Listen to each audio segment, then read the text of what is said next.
Okei, nyt on osa 2, eli mun vuoro soittaa. Jollekin. Okei, mä valitsin Pepille sanan ja se on tiskiharja. Moro. Moi. Niin mä mietin vaan, että monen aikaa sä oot tulla sinne lintsille. No, siis 4:30. Niin Eikö sä silleen sanonut? Joo, mutta sä tuut suoraan sinne. Joo. Joo, kun mä mietin, että me tarvittais se, oota nyt, vitsi, mikä se on? Siis tää, tiedätkö, kun ei toimi toi pesukone? Siis tää, millä, tiedätkö, pestään astioita. Se juttu, mikä se on? Sano nyt. Tiskone. Ei, kun se manuaalinen versio. Mikä se on? Tää. Tiskiharja. Just se! Mä en muistanut tota. Niin, voisit sä tuoda sellaisen sinne, tai pari? Voi. Joo, me tarvitaan niitä. Niin, sano nyt vielä, mitä sä tuot.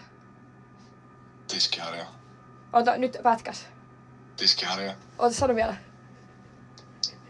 Tiskiharja. Sano vielä. En sano. Vittu, mä hävisen! Kiitos, moi moi! Ei me oikeesti siis tarvita näitä. Hyvä tiskiharja. Joo, Tiskiharja. Tiskiharja. Moi moi. Yes, kiitos, hyvä, moi! Tiskiharja.